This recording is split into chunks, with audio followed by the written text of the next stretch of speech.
Manhaj yang pertama oleh Jalaluddin As-Suyuti dalam kitabnya Durrul Mansur fi Tafsir Al-Ma'thur, iaitu beliau memulakan surah dengan menyebut nama dan bilangan ayatnya, kemudian Makki dan Madani yang mu'tamad, yang mana disandarkan kepada An-Nahas, Ibn Durais dan Abu Syekh. Kemudian beliau membahagikan surah itu kepada ayat-ayat yang tidak dinomborkan dan membahagikannya kepada beberapa bahagian. Beliau hanya menyebut ayat itu secara keseluruhannya. Sebagai contoh, ayat, dua ayat, ayat-ayat, maknanya beliau menyebut sebegitu, dan dalam masa yang sama beliau mengabaikan tafsiran beberapa ayat.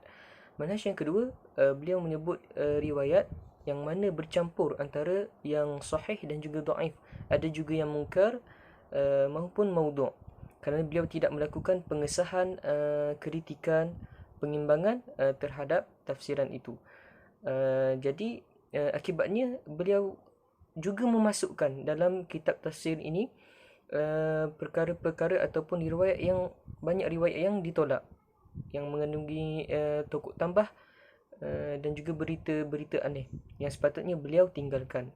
Manhaj yang ketiga, beliau menisbahkan bacaannya kepada pembacanya dari kalangan sahabat atau kepada orang-orang yang meriwayatkannya tanpa melakukan pengesahan ataupun catatan.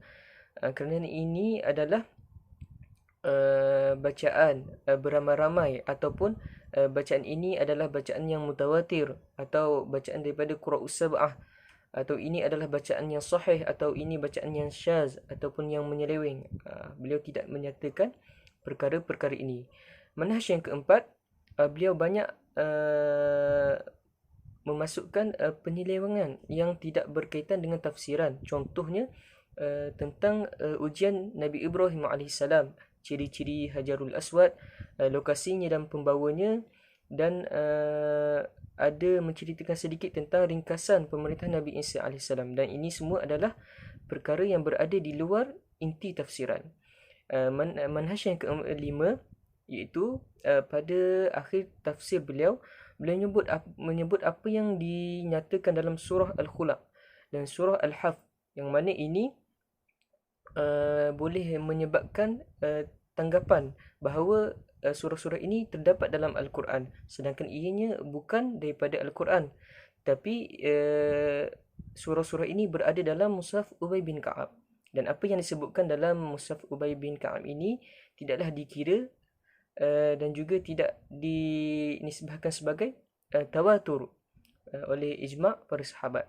Dan manhaj yang terakhir, itu yang keenam, beliau mengakhiri ataupun menyimpulkan tafsir beliau selepas tajuk sebelumnya dan doa khatam Al-Quran dengan satu petikan yang panjang dari awal kitab Asbabun Nuzul karya Al-Imam Al-Hafiz Ibn Hajar Al-Asqalani yang berjudul Al-Ijab fi Bayanil Asbab. Dan beliau berbicara tentang kalimah berkenaan tafsir At-Tabari, Ibnul Munzir, Ibnu Hatim, Ibnu Abi Hatim dan juga Amdun bin Hamid. Wallahu a'lam.